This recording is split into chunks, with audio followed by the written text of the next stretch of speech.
Queridos, deixa eu compartilhar com você aqui antes de nós começarmos a palavra. Eu vou ser breve hoje, em nome de Jesus. Eu estava ali, a hora que começou o louvor, hoje eu passei um dia assim, já amanheci com dor de garganta, ruim, não querendo sair da cama, né? Graças a Deus teve uma equipe aqui orando, eu estive aqui, mas pedi dispensa, mas vim aqui, pedi dispensa, voltei, fui tomar um remédio, fui deitar um pouquinho. E eu passei o dia todo assim, ruim, um pouco, né? É ruim quando você está com resfriado, é ruim quando você está ruim. Mas, querido, quando começou o louvor, mas veio uma unção de alegria na minha vida. E eu queria compartilhar isso com você. De repente você entrou aqui hoje triste. Eu estava ali atrás e vocês não viram, mas eu dancei ali atrás. Eu pulei ali atrás. De uma unção de alegria que veio no meu coração, querido. Eu confesso para você, querido, que eu não estava com essa unção de alegria. Mas quando começou o louvor, veio essa unção de alegria na minha vida. De repente você hoje entrou por aquelas portas tristes. E Deus quer repartir essa alegria com você. Então, antes de nós começarmos a falar, eu quero fazer um ato profético. Eu queria que você se colocasse de pé. Colocasse a sua mão assim.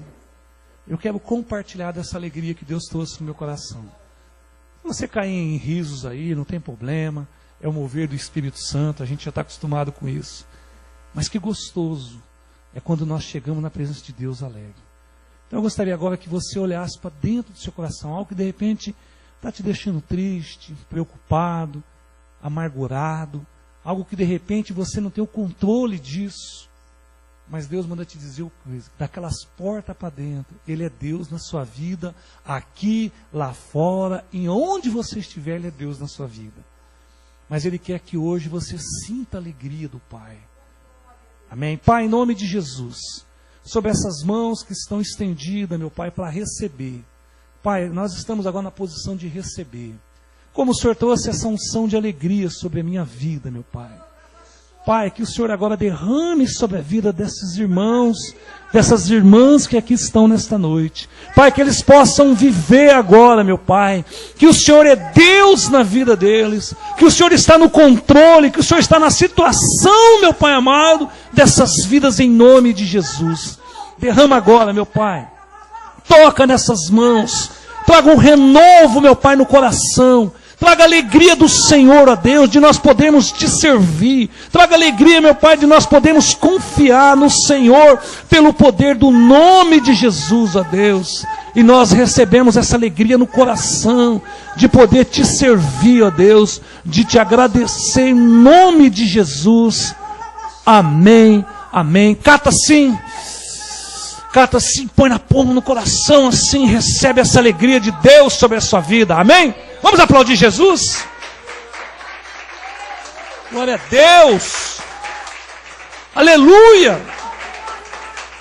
Amém! Pode se assentar. Pastor, eu não estou ainda sentindo alegria. É lógico. Duas coisas têm que acontecer. Primeiro, a gente entende que nós recebemos pela fé. Segundo, de repente essa alegria é para sua casa. E a hora que você chegar lá, você vai cair em risos e alegria. E aí você pode até me ligar, pastor, que eu não aguento de tanto rir aqui em casa. É a alegria do Senhor sobre a sua vida. Amém, queridos? Glória a Deus. Queridos, hoje é o terceiro elo dessa campanha sobre finanças. Nós temos, nós começamos já, é a terceira quinta-feira, já faz 2 quinta-feiras que nós ministramos. Algo assim precioso mesmo, que nós estamos trazendo no coração da igreja. O primeiro elo aqui foi recebendo os conceitos, de uma vida próspera. E todo mundo acha que prosperidade é só uma boa conta gorda. E nós vimos aqui que o primeiro princípio de prosperidade é uma família feliz, é uma família alegre, é uma família, meu amado, que tem alegria no coração, que tem alegria nos casamentos, que tem alegria pais e filhos. Isso é uma verdadeira prosperidade. Esse é o primeiro nível que Deus tem como prosperidade, uma família alegre. Porque Ele fala que Ele provém todas as coisas. E quando nós estamos alegres, felizes, nós confiamos mais em Deus. E quando nós confiamos mais em Deus, Deus se manifesta do seu poder sobre nós. Porque que muitas vezes, meu amado, demora para nós recebermos alguns milagres de Deus. Porque nós somos ansiosos. Porque nós queremos dar um jeitinho. Porque nós queremos, meu amado, que seja do nosso jeito. E Deus, Ele anseia. Mas entenda que nosso Deus não é ansioso. Deus, Ele vem na hora certa, no dia certo, no momento certo, para que você possa entender que Ele é Deus nas nossas vidas. Amém? Então, primeiro nível de prosperidade é família. Segundo nível de prosperidade diante de Deus é saúde, meu amado. Porque não adianta você ter todo o dinheiro do mundo e não ter saúde. Viver em cima de uma cama, viver doente, viver escravo de médicos, viver escravo de remédios. Não adianta. Não adianta você querer ganhar o mundo inteiro, comprar o mundo inteiro e perder a sua família. Não adianta. Então, os primeiros níveis de prosperidade bíblica que nós temos aprendido, família e saúde. Terceira, vida espiritual, querido. Eu conheço pessoas, meu amado, que passam um aperto. Pessoas, meu amado, que têm uma dificuldade, sim, mas são tão felizes espiritualmente. Quando você conversa com essas pessoas, meu amado, elas não têm um belo carro, não têm, de repente, uma bela casa, mas tem um conteúdo quando conversa com a gente. Passa uma paz, passa alegria. Quem aqui já encontrou uma pessoa dessa? Você está ali conversando com a pessoa, meu amado, você olha para a vida da pessoa, você tem muito mais que aquela pessoa. De repente você tem até os dentes na boca, aquela pessoa deve ter um ou dois. Mas quando ela fala do amor, quando ela fala de Jesus, quando ela fala, meu amado, de algo que vem do alto, aquilo parece que toca na nossa alma. Porque a gente entende que prosperidade é vida espiritual. E vida espiritual, meu amado, é leitura da palavra, é oração, é comunhão com o corpo de Cristo. Isso é prosperidade. Quantos queriam estar aqui hoje? Quantas pessoas, meu amado, pagariam tudo para estar sentado onde você está hoje? E Deus te dá esse privilégio de você estar aqui à noite, de você fazer parte, de você poder cultuar a Deus. Então, vida espiritual, desejo de vir na igreja, desejo, meu amado, de participar das coisas de Deus, é prosperidade nas nossas vidas. E o quarto nível é o nível das finanças. É muito bom, todo o dinheiro, ele contribui para muitas boas coisas, mas ele não pode ser maior no seu coração de que o teu amor por Deus. Porque se Deus perceber isso, porque Ele olha o coração, Ele não olha o exterior, meu amado, Ele olha o coração. É bíblico isso? É bíblico. Você viu Samuel, um homem de Deus. Samuel, meu amado, pensa num homem que tinha intimidade com Deus. Foi a vida de Samuel. Você viu quando ele foi ungir Davi? Quando ele estava na casa de Jessé, com óleo ali para poder ungir o rei de Israel, entra o primeiro filho de Jessé, bonito, musculoso, forte, alto, homem lindo. Samuel levantou e falou: é esse o rei. Quando ele foi, o que o Espírito Santo falou para ele? Volta, você só olha o que está por fora, eu olho o que está lá dentro, o coração. E aí se passaram os 7 filhos de Jessé, e aí veio a unção do 8º homem que estava no campo, o menininho, o Davi, aquele que nem para a festa tinha sido convidado, ele era o rei de Israel. Então Deus olha aqui dentro, querido. Aqui dentro que está o nosso elo com Deus. Mas Deus percebe se o que está aqui dentro é muito maior do que o amor que você tem por Ele. Se o que está aqui dentro, meu amado, o amor que você tem de repente no seu sofá, na sua bela televisão, no dia de culto, no dia de célula, é maior que o amor que você tem por Deus. Ele vê isso. O pastor não vê, o líder de célula não vê, as pessoas não vê, mas Deus vê. E Ele se entristece com isso. Então o amor que está aqui tem que ser primeiramente em Deus. Primeiro tem que ser em Deus. Amém? Então o nível de prosperidade é isso. É família, é saúde, é vida espiritual e vida financeira.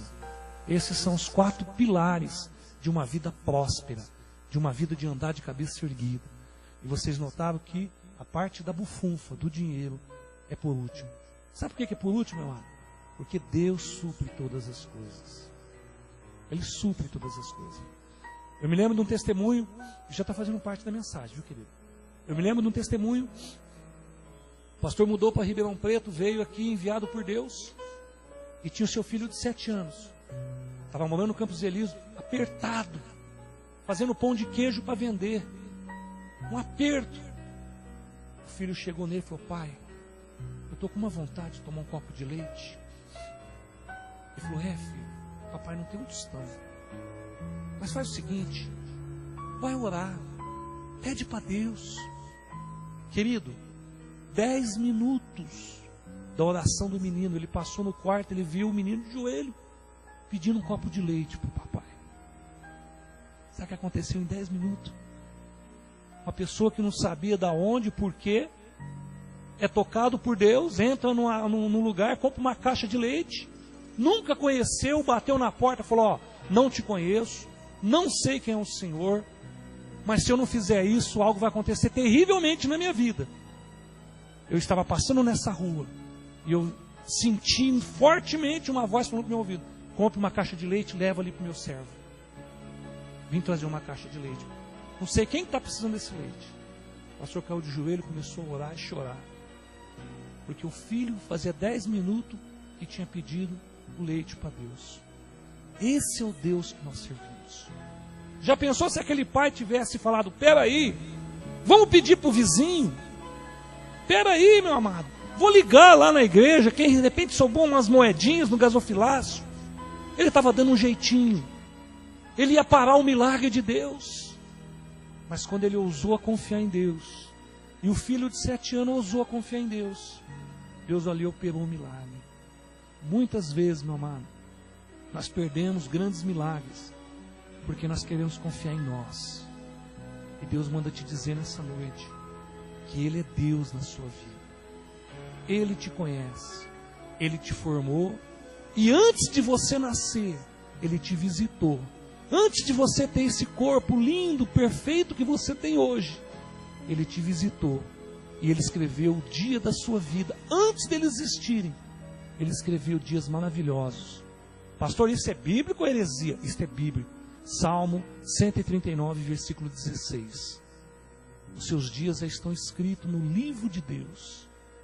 E conhecendo um Deus tão maravilhoso, que abriu mão de algo tão precioso que Ele tinha, para dar para morrer por nós, pecadores, ingratos, é porque Ele nos ama demais. Agora, você acha que Ele escreveu dias ruins na sua vida, meu irmão? Não, querido. Eu tenho certeza que Ele escreveu dias maravilhosos nas nossas vidas. Amém? Glória a Deus, querido. Então hoje nós estamos aqui concluindo o terceiro elo. O segundo elo foi as promessas de Deus. Que beleza ver as promessas de Deus sobre as nossas vidas. Nós vimos aqui que Deus tem promessas para as nossas vidas. E o terceiro elo hoje, e o penúltimo, quinta-feira que vem nós vamos terminar, é vencendo o devorador. Hoje nós vamos aprender aqui, querido, que nós temos que vencer o devorador. Não nos render a ele, não nos submeter, não nos entregarmos a ele, mas vencermos ele. E Deus colocou isso nas nossas mãos, para nós vencermos o devorador. Amém? Eu convido você a abrir a sua Bíblia no último livro do Velho Testamento. Ó, ficou difícil? Malaquias, o último livro do Velho Testamento. Você sabia que desse livro para o Novo Testamento, 400 anos de silêncio? Quando Deus selou ali o último livro do Malaquias, capítulo 4, se você for ler o versículo é lindo, tremendo, onde ele fala assim, que ele já fui falar agora até... E ele converterá o coração dos pais aos filhos, dos filhos aos pais, para que não venha ferir a terra com maldição. Esse é o último versículo do Velho Testamento. Depois desse versículo escrito por Malaquias, 400 anos depois, Deus veio se manifestar através de profetas. Foi na época de João Batista e na época de Jesus. Foi um período de 400 anos ali o homem. Malaquias, último livro do Velho Testamento. Quem encontrou, diga amém. Vamos ler o capítulo 3, versículo 11. Assentado, mas com muita reverência, a palavra do Senhor.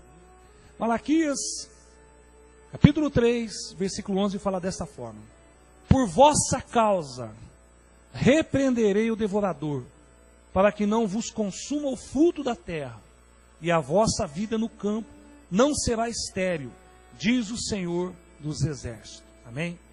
Querido, o versículo começa dizendo que é por causa de quem? Por nossa causa.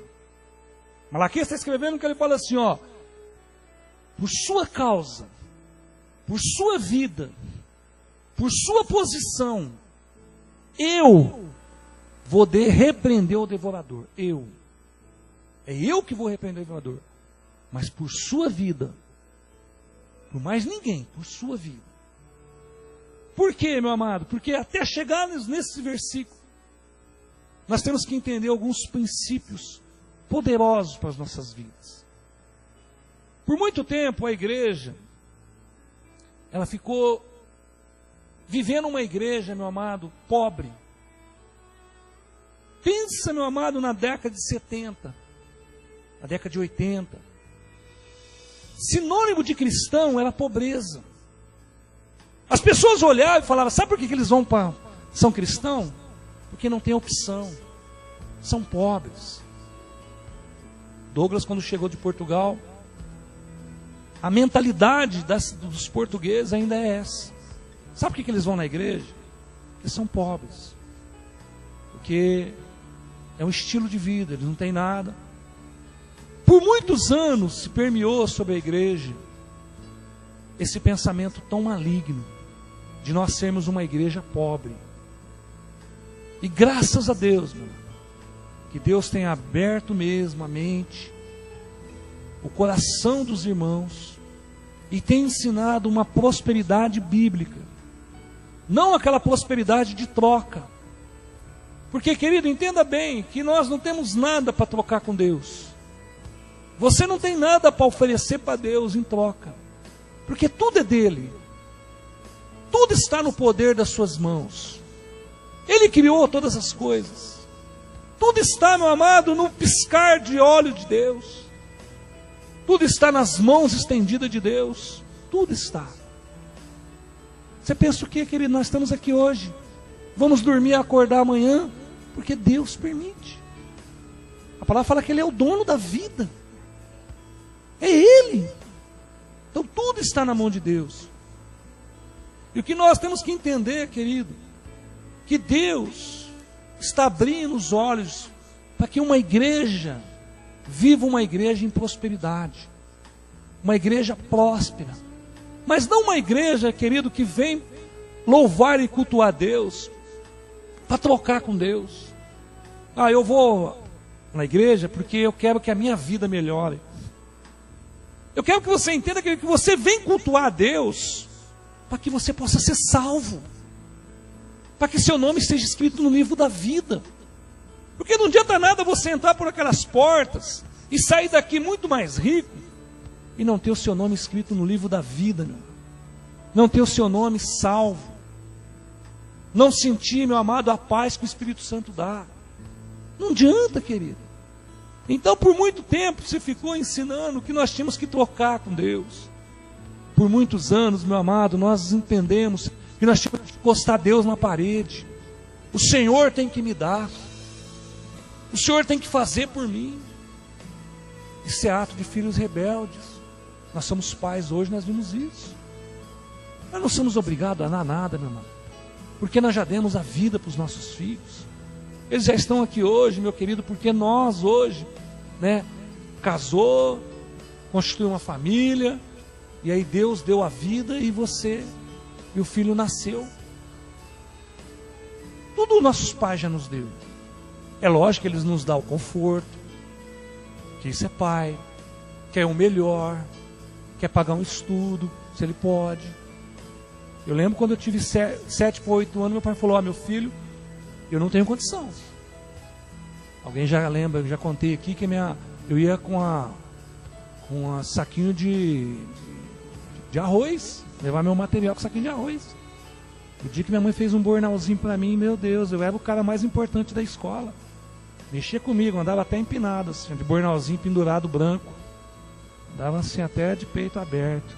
Porque muitos anos eu andei com um bornalzinho aqui, ó, saquinho de arroz. Mas era feliz, amado.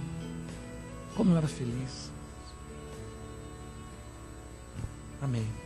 Então, querido, nós não temos que trocar com Deus. Entenda bem que Deus já te amou antes de você nascer. Deus te ama, meu amado, antes de você existir. Você já é dele, querido, antes de você ter projeto de vida. Os nossos filhos já são dele, antes de nós pensarmos em ser pais. Por isso que nós viemos aqui só apresentar a Deus, é do Senhor. Cuida. Então, querido, nós temos que entender isso. Que nós hoje temos um Deus Todo-Poderoso. Amém. Eu tenho alguns versículos aqui que eu vou ler, mas para nós andar um pouco depressa, se você quiser anotar ou quiser eles no final, está aqui, eu passo para você. Querido, Israel era o povo de Deus. Quando Malaquias escreveu aqui, ele estava escrevendo para Israel, o povo de Deus. Quando Malaquias estava escrevendo aqui, ele estava escrevendo para aquele povo que tinha saído do cativeiro, não do Egito, mas da Babilônia. É o povo que tinha voltado lá da Babilônia.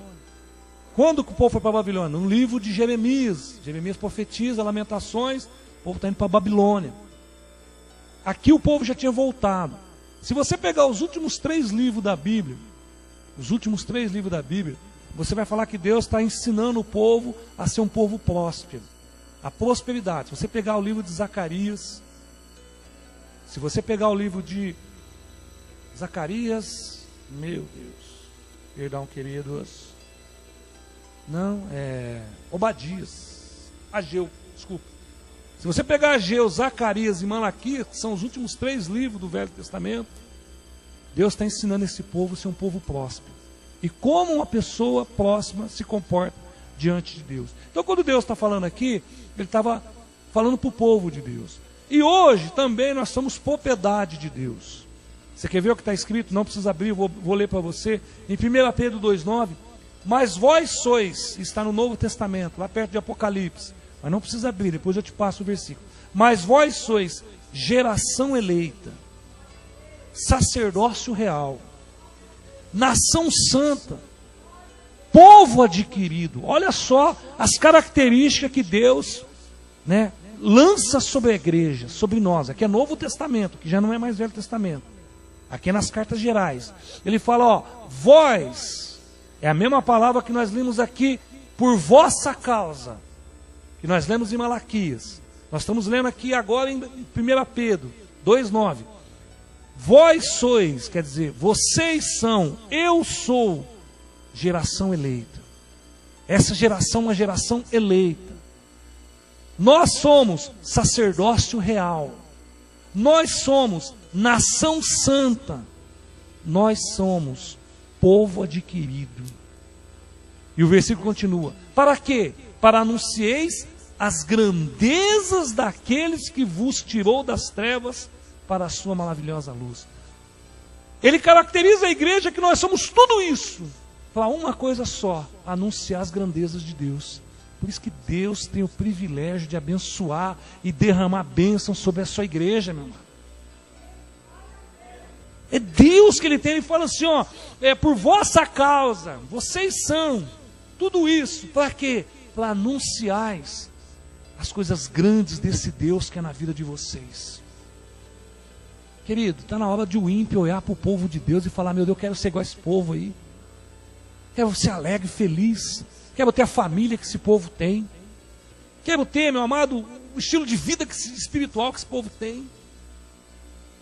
Sabe por quê, meu amado? Porque o ciclo deste mundo, falei isso já nas outras pregações, é um ciclo de você é medido pelo que você tem. Não pelo que você é. Pelo que você tem. Se você tem um belo carro, se você tem uma bela casa, se você tem roupas de marcas, se você tem um belo tênis, se você tem um celular que chupa manga. Os jovens sabem o que eu estou falando. Se você tem tudo isso, você é medido por isso. O nível que você tem é o nível que as pessoas vão te falar, vão te colocar você numa categoria, que ele tem um carro, ele é mais. Ele tem 2 casas, então ele é mais que o outro. Com Deus é diferente. com Deus, meu amado, é o que você é. Deus, ele te enriquece pelo que você é. Deus quer derramar prosperidade sobre a sua vida por aquilo que você é. Não por aquilo que você tem, por aquilo que você é. E você sabe o que nós somos? Nós somos o que está escrito aqui, ó. Geração eleita, sacerdócio real, nação santa, povo adquirido. É isso que eu sou.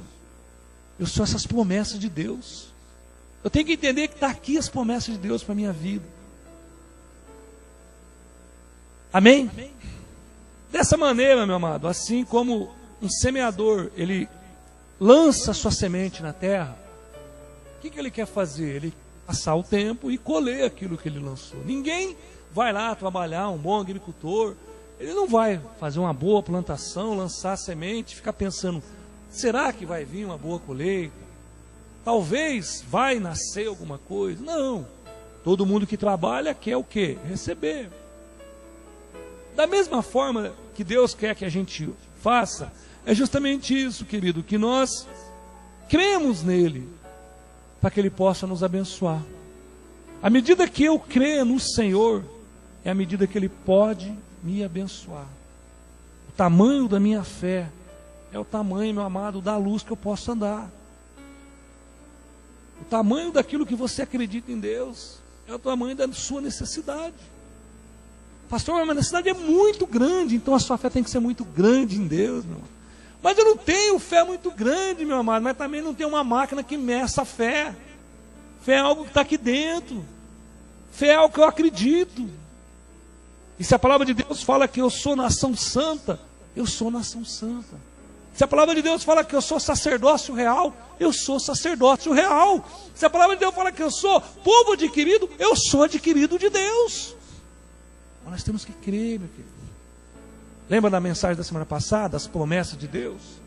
Está tudo aqui, são 8.000 promessas aqui, catalogadas. O povo, para nós tomarmos, meu Deus, adiantaram, né? Não. Jesus. Para nós tomarmos posse. E às vezes não tomamos posse daquilo que Deus tem. Então, querido, entenda bem que as promessas estão aqui. Nós já somos o povo de Deus. Deus quer abençoar esse povo. Então o que tem impedido mesmo? Pois, o que tem impedido de esse povo não ser abençoado é quando nós não cumprimos os princípios de Deus. Eu falei aqui nas duas últimas mensagens que Deus, ele se move sim, quando ele ouve o clamor da sua igreja. Mas ele só pode se mover sobre os seus princípios. Deus, ele só pode agir quando nós cumprimos os princípios. Senão, meu amado, ele seria injusto. E como ele é um Deus justo, como ele é um Deus que ele cumpre, e a sua palavra é verdadeira, ele só pode se mover nas nossas vidas, se nós cumprimos os princípios de Deus. É cumprir os princípios de Deus, quando nós oramos dentro dos princípios de Deus, que as coisas acontecem. Por que muita gente pede, mas não acontece nada, querido? Porque você está orando fora dos princípios. E Deus só pode se mover dentro dos seus princípios.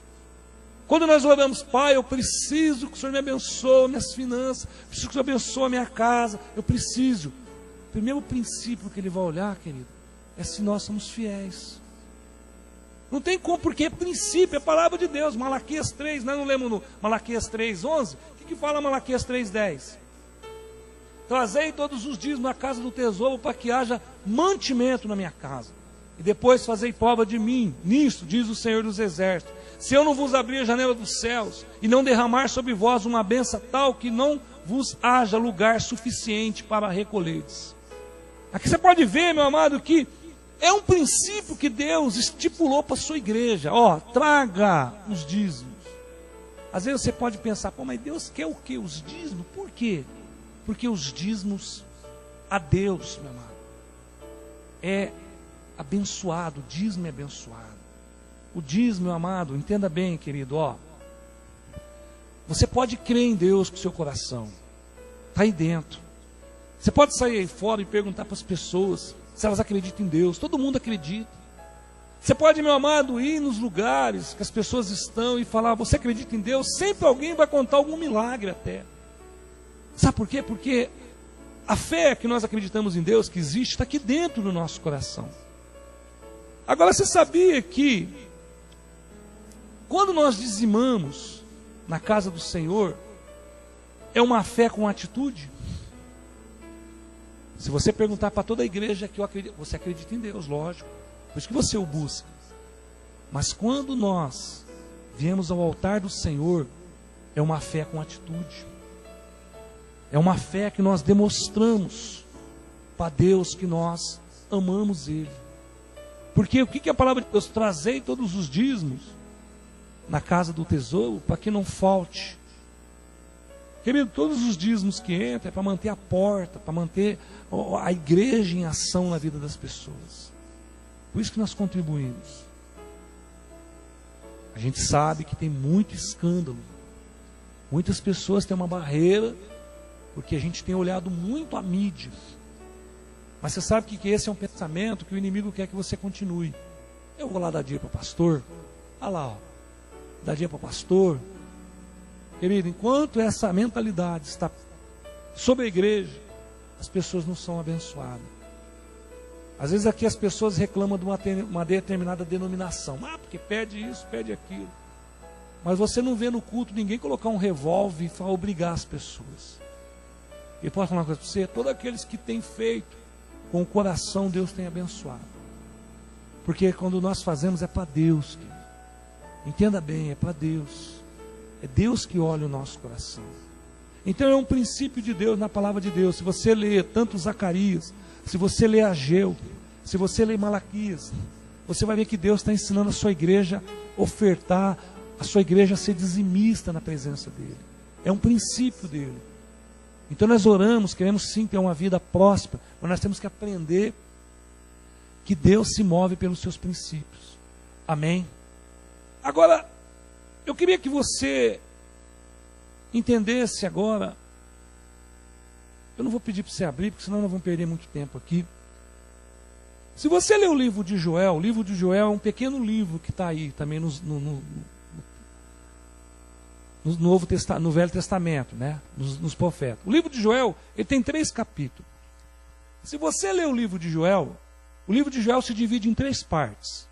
Se você ler o capítulo 1, o capítulo 2, até o versículo 12, você vai ver que ele está falando de um povo, de um estilo de vida, de um jeito. Quando você começa o versículo 12 do capítulo 2, você vai ver que Deus começa a falar de um outro estilo de vida, um outro povo. E ele termina o versículo 2, o capítulo 2, falando que ele ia derramar o Espírito dele sobre toda a carne. O capítulo 3, ele fala de um julgamento, que ele vai reunir as nações, e aquelas que ofenderam o povo dele, que vão ser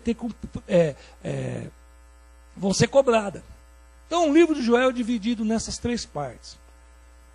Primeira parte do capítulo de Joel, nessa parte do capítulo 1, o versículo 2 e 3 fala dessa forma. Eu vou abrir aqui, porque aqui eu só anotei o 2 e o 3, mas eu quero que você veja uma coisa no versículo 1.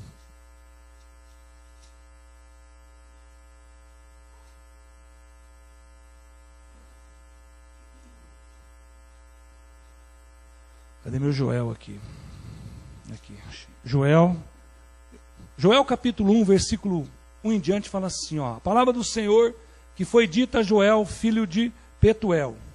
Ouvi isto, vós, velhos, e escutai, todos os habitantes da terra.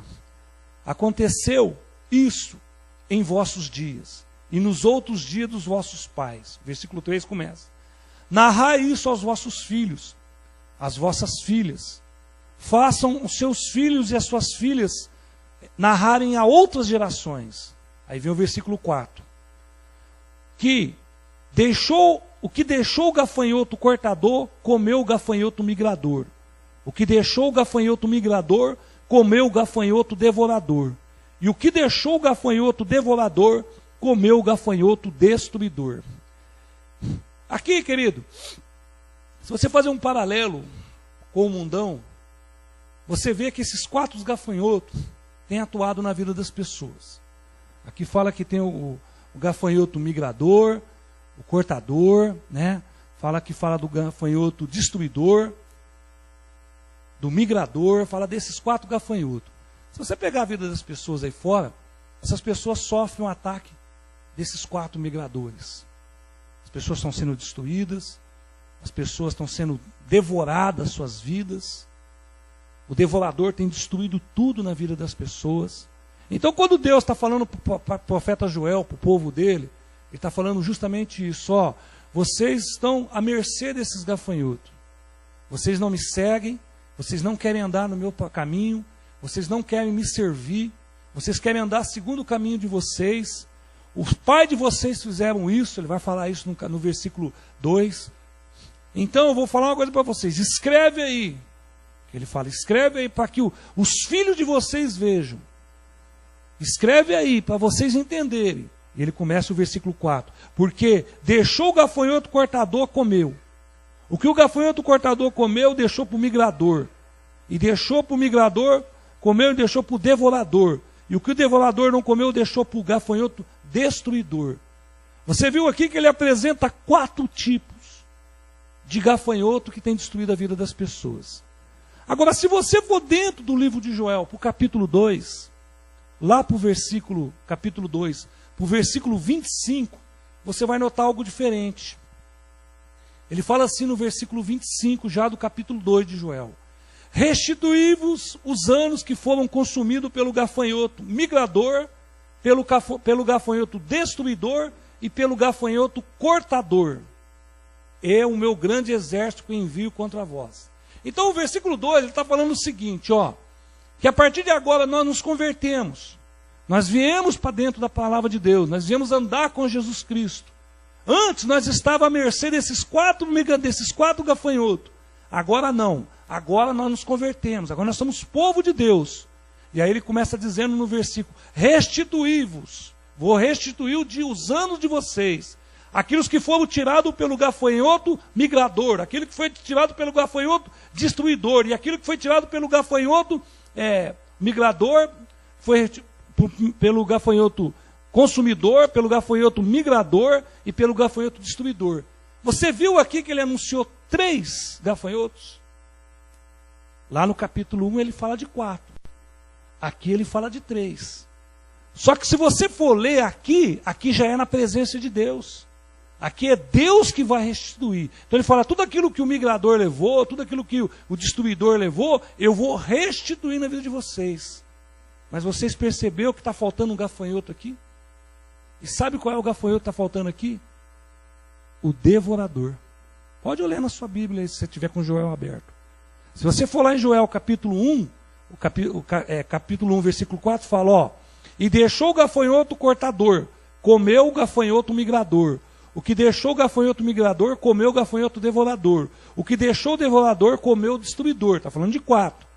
O capítulo 2 de Joel 25 fala, restituí-vos os anos que foram consumidos pelo gafanhoto migrador, pelo destruidor e pelo cortador. Cadê o devorador? Sabe por quê, meu amado? Porque o devorador tem sido hoje, infelizmente, uma ferramenta para Deus alinhar a sua igreja. Porque o que nós lemos aqui em Malaquias 11? Que por nossa causa ele vai repreender o devorador. Pelo princípio de nós sermos fiel a Deus, que ele vai repreender o devorador. Quando nós viemos do mundão, nós viemos com esses 4 gafanhotos destruindo as nossas vidas. Quando nós nos convertemos, começamos a andar com Deus, Deus restitui o que 3 levou. Só que o devorador, ele não restitui. Porque o devorador, meu amado, nós só vamos vencer ele com a nossa fidelidade. Você pode ver que aqui ele fala, ó, esses 3 vocês vão ser restituídos. Mas o que o devorador levar é pela fé da atitude de vocês que vai repreender isso. Então, querido, muitas pessoas hoje têm que entender que o devorador está levando tudo da vida das pessoas, porque nós não cumprimos os princípios de Deus. Qual é o princípio de Deus? De nós sermos obedientes e fiel a Deus. A palavra de Deus fala, trazei todos os dias. Então, quando eu não cumpro, quando eu não faço isso, eu estou quebrando um princípio com Deus. Então, quando eu quebro esse princípio com Deus, não tem como Deus poder te ajudar, porque você está quebrando um princípio que Ele estabeleceu na palavra dEle. Então, Ele não pode quebrar, porque o inimigo está do lado. O Senhor não é homem para quebrar os seus princípios. O Senhor não vai quebrar as alianças que o Senhor fez. Porque se você pegar a história desse povo sofreu muito. Mas esse povo achava que eles eram bambambam. Achava que tudo era deles. E aí Deus falou, tá bom. Vocês vão para o cativeiro, vocês vão sofrer, vocês vão voltar a aprender a dar valor naquilo que eu tenho dado para vocês. Eu vou restituir tudo que eles têm levado. Só que a partir de agora, com a atitude de fidelidade de vocês, vocês vão repreender o devorador. Entenda, querido, que se manifesta demônio, nós podemos, pela autoridade do nome de Jesus, amarrar, expulsar e mandar embora. Esse é visível, manifestou, está ali. Esse vai embora. E outra, quando manifesta, meu amado, porque ele já é um demônio suicida. Ele já perdeu mesmo a vida da pessoa, então ele manifesta para fazer arruaça, mas tendo autoridade no nome de Jesus, vai embora. Agora, pela autoridade no nome de Jesus, nós expulsamos esses demônios. Eles têm que sair da enfermidade, têm que sair. Agora, o do devorador não é com manifestação. O do devorador, meu amado, não é com oração. O do devorador é com atitude. O do devorador, meu amado, é aquela fé com atitude que eu tenho em Deus. Por quê? Por causa do princípio da palavra de Deus. Então, para mim poder vencer o espírito devorador, eu tenho que cumprir aquilo que a palavra de Deus está me dizendo para cumprir. Nós não queremos as bênçãos do Senhor que está escrito aqui? Quem não quer a bênção do Senhor? Todos não querem a bênção? Todos nós não queremos ver a nossa família salva? O que a palavra de Deus fala lá em Atos, capítulo 16, versículo 31? Crê no Senhor Jesus, será salvo tu? Não é uma promessa de Deus? O que vai falar lá em Josué 24:15? Eu e a minha casa serviremos?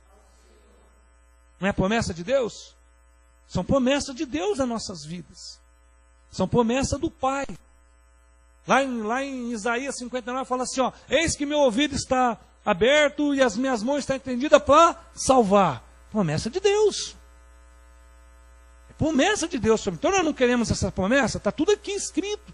São promessas para nós. Só que Ele só pode se mover essas promessas sobre nós se nós não quebrarmos os princípios da palavra de Deus. E um princípio estabelecido por Deus lá, às vezes a gente pensa que é da agora. Não, lá do Jardim do Éden, lá da época de Caim e Abraão, que começava a ofertar a Deus, de lá que vem se estabelecendo isso. Então, quando o povo era destruído, o povo foi malhado, o povo foi destruído, então o povo sofreu. E Deus permitiu que eles sofressem porque eles estavam quebrando o princípio.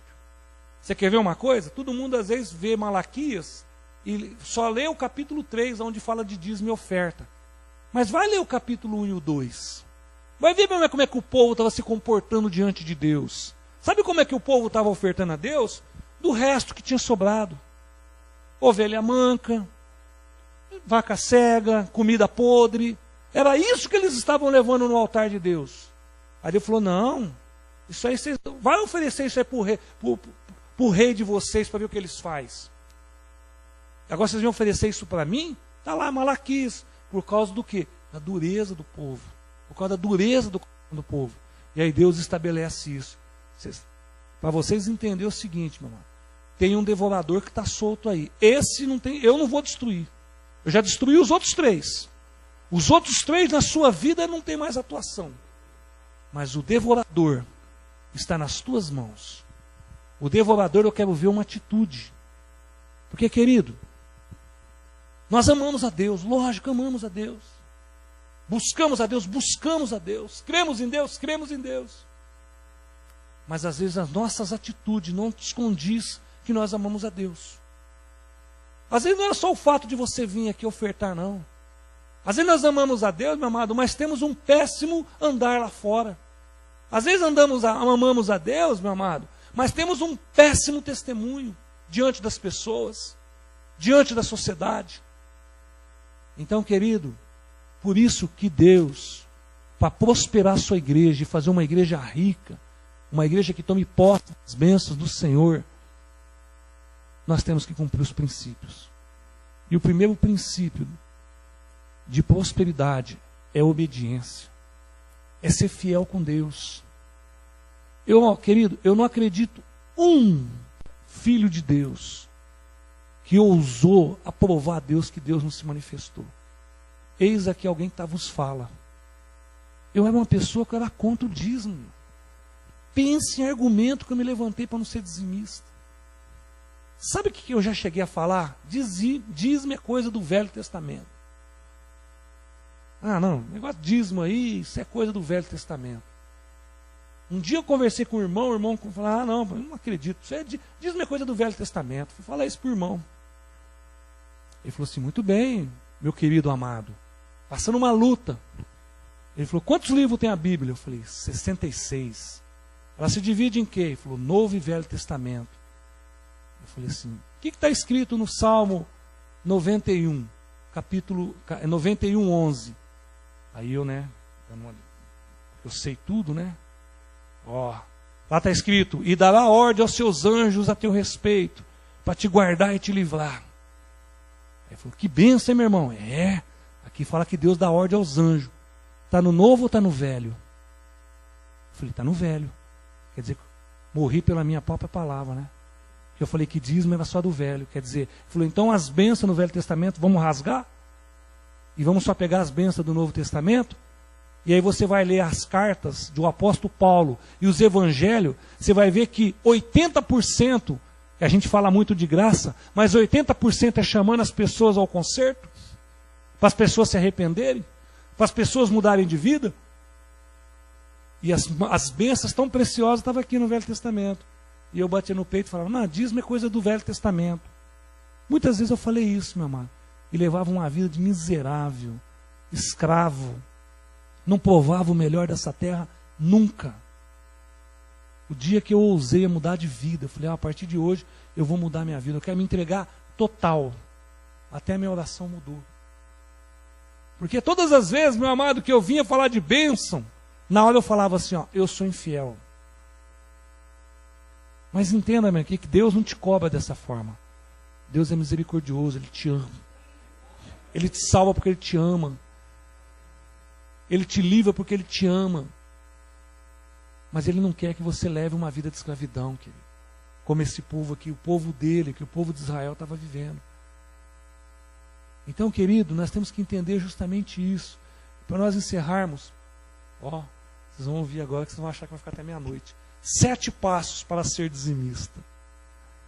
Mas eu não vou ler todos os versículos não, porque a tempo já está. Primeiro passo para ser dizimista. Porque o dízimo é santo.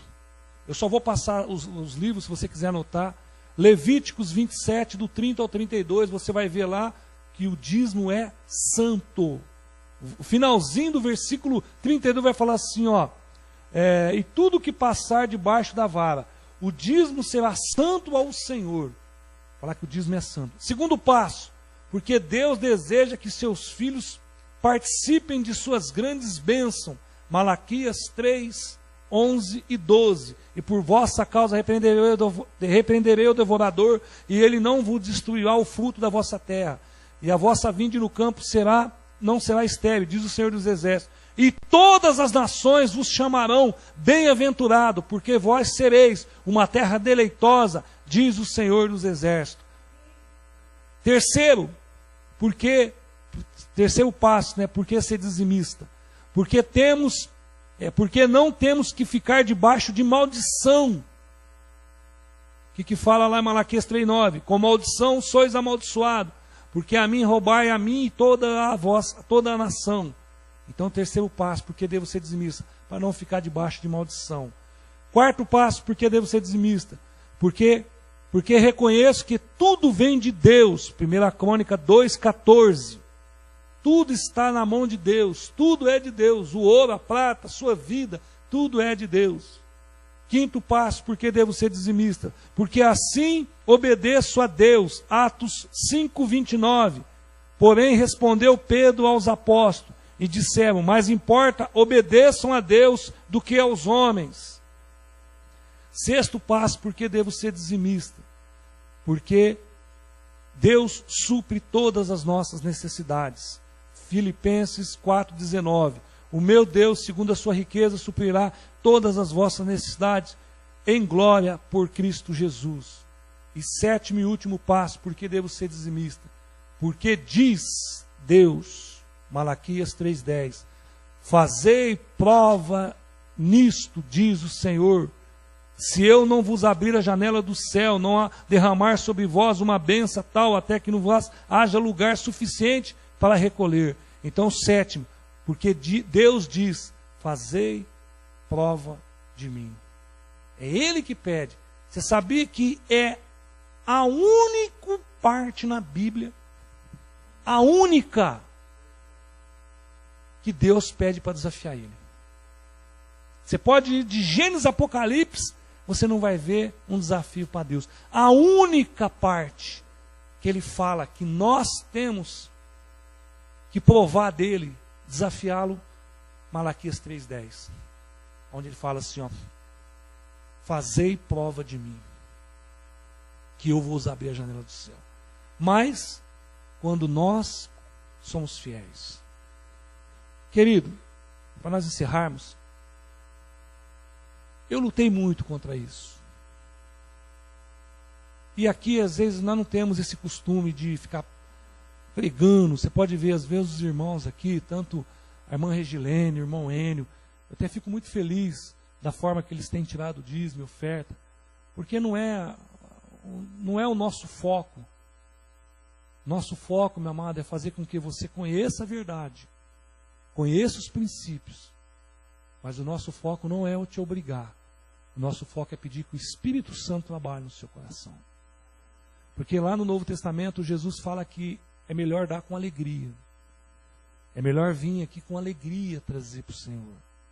Então, querido, se você de repente patina nesta área, e eu quero te desafiar a você entender que tem muitas promessas de Deus para a sua vida.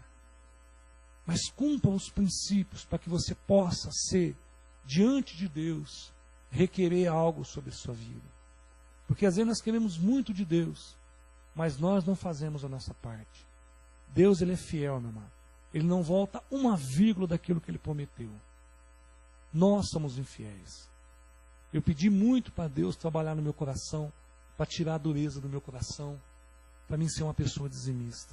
E depois que eu entendi, meu amado, como é gostoso cumprir isso e vencer, e venci na vida, e graças a Deus por isso, eu quero que você vença também. Quero que você passe por isso. Amém? Tira mesmo essa filosofia do diabo, que é dinheiro para pastor. Querido, eu aprendi uma coisa comigo. A minha parte é ser fiel com Deus. A de quem vai receber vai se dar conta de que está administrando. Então, querido, depois que eu mudei esse pensamento, eu mudei a minha forma de ser dizimista. Eu parei de olhar o homem, porque eu tenho dó de quem administra. É muito mais fácil eu vir fazer a minha parte, que é entregar. Agora, julgar quem vai administrar, deixa a Deus, porque já é difícil demais administrar as coisas de Deus. A gente sabe disso. O zelo, o cuidado. Ah, pastor, mas eu conheço. Deixa eles. Vão se ver, meu amado, porque todos nós vamos ter que comparecer diante de um tribunal de Cristo. Se você for lá em 1 Coríntios, capítulo 10, versículo 5, fala que todos vão ter que comparecer diante de um tribunal de Cristo. Todos. Ali não está falando que pastores vão ser isentos, que padres vão ser isentos, que os tesoureiros vão ser isentos. Não. Fala que todos. E se esse todos inclui pastores, padres, tesoureiros, todos. Ah, pastor, fulano pegou. Fulano ciclano pegou. Um dia vai ter que se ver com Deus. Mas eu continuo sendo fiel. Porque a minha parte é ser fiel. Porque quando eu sou fiel, eu tomo posse das bênçãos que está sobre a minha vida. Amém? Vença o devorador, querido. Vença. Olha para trás. Vença. Amarra a boca de Satanás. Amarra a boca do devorador. Vamos colocar de pé. Vou te ensinar você que de repente é autônomo. Eu fiz na minha vida. Eu juntava o mês inteiro, Olha como é que o diabo ele é esperto. Ele deixava eu juntar, querido. Eu juntava o mês inteiro para poder, no final do mês, ser dizimista e ser ofertante. Estava batendo até no peito. No último dia que eu via cumprir meu voto com Deus, vinha uma prestação do tamanho daquilo que eu tinha que levar para Deus. Posso contar para você? Toda vez eu caía. 1, 2. Até que um dia nós fomos num congresso de prosperidade, o pastor Arão. E ele começou a ensinar alguns princípios, e a gente venceu o devorador. E no final eu fui conversar com ele, que eu era autônomo, ganhava dessa forma.